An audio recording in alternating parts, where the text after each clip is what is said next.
Constitutional tort prominent activist और religious leader ने supreme court से डिमांड किया है कि हेट स्पीच को कॉन्स्टिट्यूशनल टॉर्ट के रूप में रिकॉग्नाइज किया जाए। पर सवाल ये है कि कॉन्स्टिट्यूशनल टॉर्ट होता क्या है, हेट स्पीच का इससे क्या कनेक्शन है और इसका कॉन्स्टिट्यूशनल इम्पैक्ट क्या होगा, जानेंगे सब कुछ डिटेल में। नमस्कार दोस्तों, स्वागत है आपका student with this is Anil Mishra. तो ये डिमांड क्यों आया है hate speech as a constitutional tort?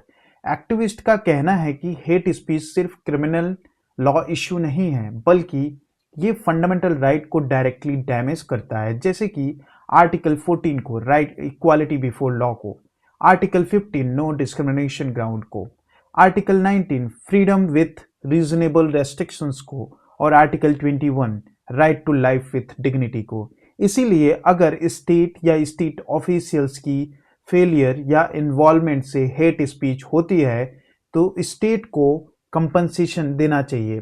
सिर्फ पनिशमेंट नहीं, कॉन्स्टिट्यूशनल अकाउंटेबिलिटी भी होनी चाहिए। तो ये कॉन्स्टिट्यूशनल टॉर्ट होता क्या है? सिंपल भाषा में अगर देखें, जब स्टेट के ऑफिशियल्स अपने ऑफिशियल ड्यूटी के दौरान किसी सिटीजन के फंडामेंटल राइट्स वायलेट कर देते हैं तो स्टेट को विकरेसली लाइबल माना जाता है। मतलब ऑफिसर गलती करे, जिम्मेदारी स्टेट की।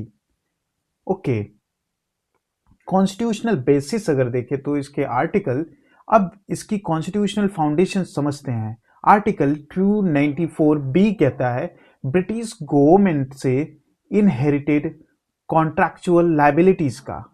ये आर्टिकल स्टेट कंटिन्यूटीज को एस्टैब्लिश करता है।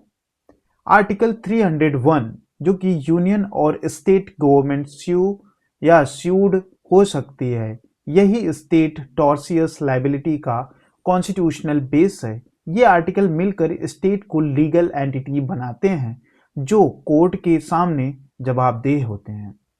Public law jurisdiction and writ remedies अगर देखें, कॉन्स्टिट्यूशनल टॉर्ट का केस नॉर्मली कहा जाता है पब्लिक लॉ जुरिस्डिक्शन के अंडर। रेमेडीज अवेलेबल है इसके अंडर आर्टिकल 32 जो कि सुप्रीम कोर्ट का है एंड आर्टिकल 226 हाई कोर्ट के लिए। यहाँ फोकस होता है फंडामेंटल राइट का इन्फोर्समेंट और compensation as a public law remedy, not private damages. के फीचर क्या है कॉन्स्टिट्यूशनल टॉर्ट के? तो इसके कोर फीचर हैं स्टेट ऑफिशियल के रॉन्गफुल एक्ट के लिए स्टेट रिस्पॉन्सिबल होता है। Act must be under colour of state law, मतलब misuse of official authority, compensation specially for a violation of article 19, article 20 and article 21। Judicial oversight से state power पर control. ये doctrine state को मैं जिम्मेदार नहीं हूं कहने नहीं देती है। ओके, यही डॉक्ट्रिन जो है वो कहती है कि स्टेट नहीं कह सकता कि मैं जिम्मेदार नहीं हूं। Why is hate speech linked to constitutional tort? तो सबसे इंपॉर्टेंट है कि हेट स्पीच जो है सोशल हार्मनी तोड़ती है, माइनॉरिटीज को टारगेट करती है, डिग्निटी और इक्वालिटी को डैमेज करती है। अगर स्टेट मशीनरी चुप रहे, पुलिस इन एक्शन रहे या ऑफिशियल इनडायरेक्टली सपोर्ट करें तो ये वायलेशन ऑफ कॉन्स्टिट्यूशनल ड्यूटी बन जाता है। इसीलिए एक्टिविस्ट कह रहे हैं हेट स्पीच कॉन्स्टिट्यूशनल इंजरी है। रेमेडी जो है कॉन्स्टिट्यूशनल टॉर्ट कंपनसेशन है। Supreme court role and wider implication की अगर बात करें, अगर सुप्रीम कोर्ट इस डिमांड को एक्सेप्ट करता है तो पॉसिबल आउटकम ये होंगे। हेट स्पीच केसेस में स्टेट अकाउंटेबिलिटी इंक्रीज हो जाएगा, विक्टिम को डायरेक्ट कॉन्स्टिट्यूशनल कंपनसेशन मिलेगा, deterrence against misuse of power होगा, इंडिया को कॉन्स्टिट्यूशनल मोरालिटी फ्रेमवर्क स्ट्रांग होगा इंडिया का, ये शिफ्ट होगा क्रिमिनल जस्टिस से कॉन्स्टिट्यूशनल जस्टिस की तरफ। तो दोस्तों, हेट स्पीच सिर्फ एक लॉ और ऑर्डर इशू नहीं, ये कॉन्स्टिट्यूशनल वैल्यू पर डायरेक्ट अटैक है।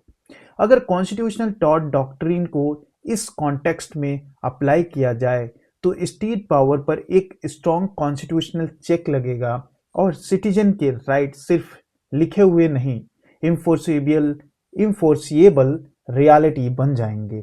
तो वीडियो अगर आपको हेल्पफुल लगा हो तो लाइक शेयर सब्सक्राइब जरूर करें। मिलते हैं नेक्स्ट करंट अफेयर सेशन में। जय हिंद।